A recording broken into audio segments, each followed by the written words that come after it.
Olá, gente, boa tarde. Estou aqui para falar hoje sobre o nosso conteúdo. O nosso conteúdo é sobre os fatores que compõem os ecossistemas. A gente já estudou sobre os ecossistemas, né, que é um conjunto de comunidades que ocupam, né, um grande espaço. Um conjunto de comunidades tem o quê? Tem várias espécies, né, que formam um certo ecossistema. E nesse ecossistema a gente sabe que tem fatores bióticos e fatores abióticos. Quem lembra o que é os fatores abióticos? Os abióticos é, né, a temperatura, o solo, a água, né? E os bióticos é todos os seres vivos que ocupam este espaço, né? As plantas, os animais, as bactérias, os fungos, todos os tipos de seres vivos, certo? E eles, gente, eles ocupam um lugar no ambiente, concordo comigo? Eles têm que estar. E esse lugar, ele pode ser, se não acontecer alguma coisa, né? Ele pode se manter por vários anos. Mas só que podem acontecer impactos, né, com esses animais, com esses fatores que ocupam o ecossistema, tanto os animais como os fatores abióticos, né, no caso da água, temperatura, etc. E isso pode ser ocasionado tanto por fatores naturais, né, como causas naturais, como por principalmente fatores causados por os seres humanos, certo? Os seres humanos, eles impactam diretamente na vida desses fatores, né, tanto bióticos como abióticos, certo? O SASC veio estudar mais a gente, tá? Então, se vocês escutarem um miadozinho, não se assustem. No nosso livro, na página 49, fala que nos ecossistemas, cada espécie tem suas necessidades de sobrevivência, que dependem das condições físicas e químicas no meio e das interações das populações de outras espécies, certo? E o conjunto, gente, dessas necessidades, né, físicas e químicas e das relações das espécies tem como nome nicho ecológico. Cada ser vivo, gente, cada animal tem o seu nicho ecológico. Por exemplo, um certo pássaro, como o currupião aqui, né? Vocês já viram o currupião? Ele é uma ave amarelinha. Só que ela só vai conseguir sobreviver, gente, aqui nessa região. Se a gente colocar ela em um nicho ecológico diferente, ó, diferente de temperatura, diferente da alimentação dele, ele pode não sobreviver e a espécie dele pode ser extinta. Por isso que é muito importante que a gente respeite esse nicho ecológico dele e também o seu hábitat. O que é esse hábitat ou habitat? É também a sua morada. A gente não pode desrespeitar a morada dele, né? Destruir, para que ele consiga sobreviver nesse local, certo? Isso é para qualquer outro animal. Qualquer animal que né, habite nas matas, que não tenha influência humana, certo? Ele necessita desse ambiente, desse local para poder ele sobreviver. E ele necessita que esse local seja adequado, né, de temperatura, de alimentação, para que ele consiga se reproduzir. Dando continuidade, a gente sabe que os organismos, eles precisam de alimento para sobreviver. E a gente se pega a pensar, como as plantas sobrevivem, não é?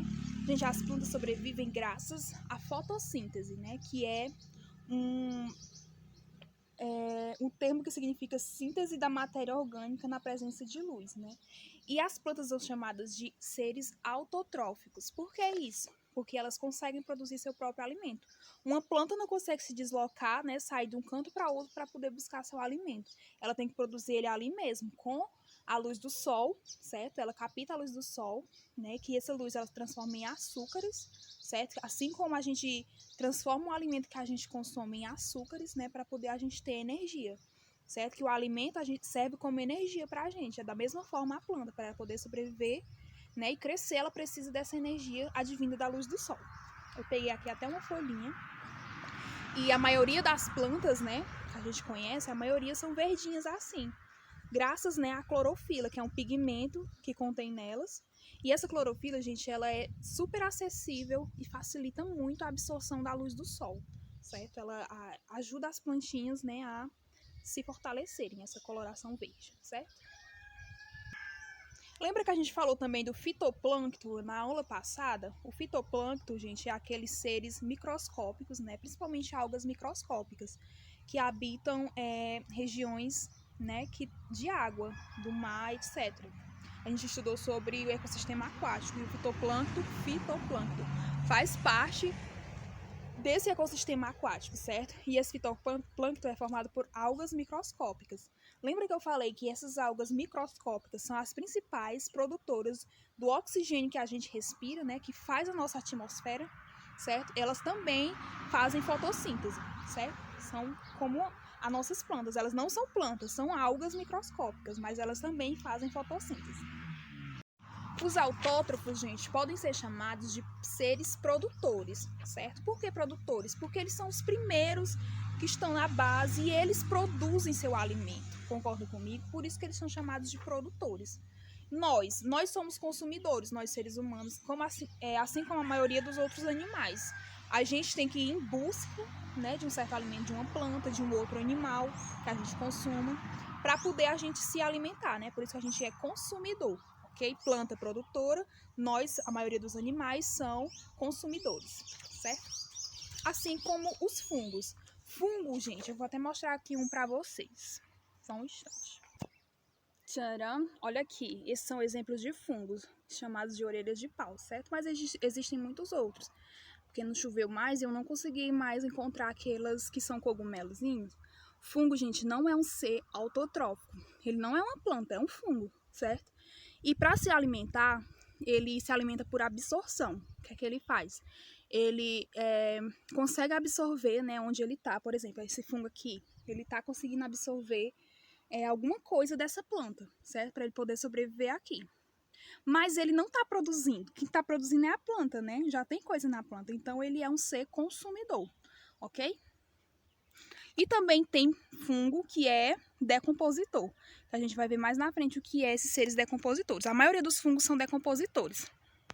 Decompositores assim como as bactérias, né? As bactérias também, elas são decompositoras e graças aos fungos e às bactérias, né, que a matéria consegue se decompor, né? Essa matéria ela precisa se decompor para poder ela voltar para o substrato, né, que é o solo, e voltar a ser nutriente para as plantas, certo? A gente precisa que essa matéria, todo mundo se decompõe, todo ser vivo se decompõe. A gente precisa dos fungos e das bactérias, né, que são seres decompositores, para poder essa matéria-prima que era a gente voltar para a terra e servir para as plantas, certo? E começar um novo ciclo. Alguém lembra como se chama esse ciclo? Esse ciclo é chamado de cadeia alimentar, certo? Aí, gente, existem outras nomenclaturas para os seres vivos que se alimentam de dada coisa, certo? Tipo, o ser vivo que se alimenta de planta, né, de vegetais, ele é chamado de herbívoro. A gente conhece muitos seres vivos que se alimentam de plantas, né?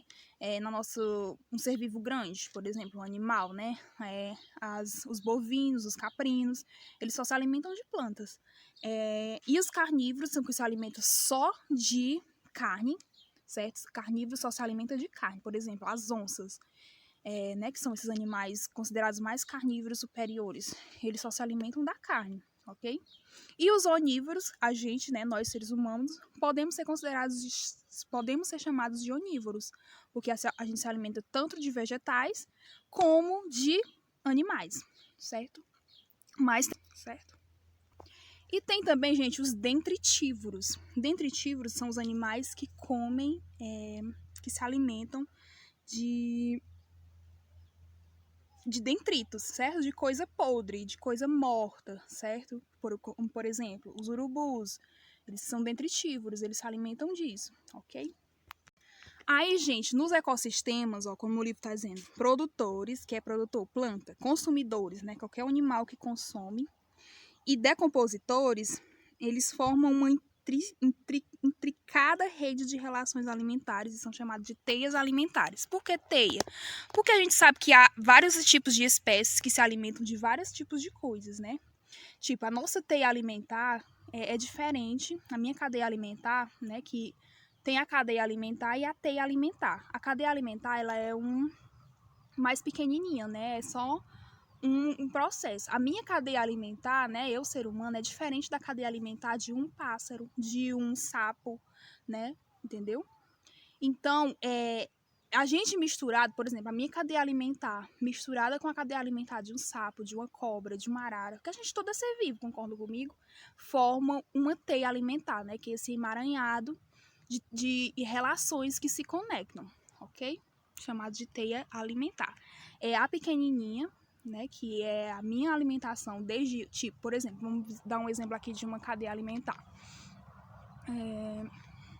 As plantas, né? Aí vai lá um animal que se alimenta de planta, por exemplo, né? Tipo uma ovelha. Aí vem uma onça que come essa ovelha, que é carnívoro, certo?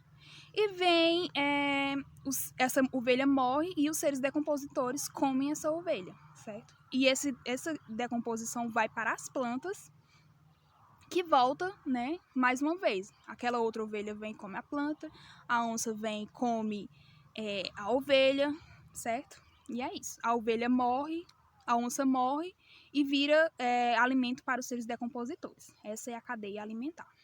Mas o que acontece se um desses seres da cadeia alimentar for extinto? Por exemplo, o sapo, né? O sapo, ele ocupa um lugar importante na cadeia alimentar. Ele se alimenta de insetos, ok? Se os sapos forem extintos, mais insetos vão serem produzidos. E isso não vai ser bom para as plantas, né? Que existem insetos que se alimentam de plantas. Essas plantas podem ser atacadas e vai faltar alimentação para outras espécies que se alimentam de planta, certo? E forma uma catástrofe geral para aquela cadeia alimentar e até para a teia alimentar se um desses animais forem extintos. Por isso que é importante que esses animais sejam preservados e não sejam mortos. Nenhum animal pode ser morto, nem a cobra que a gente acha às vezes na nossa casa, ela não pode ser morta porque ela faz parte de uma cadeia alimentar. Ela é um alimento de outro animal, certo?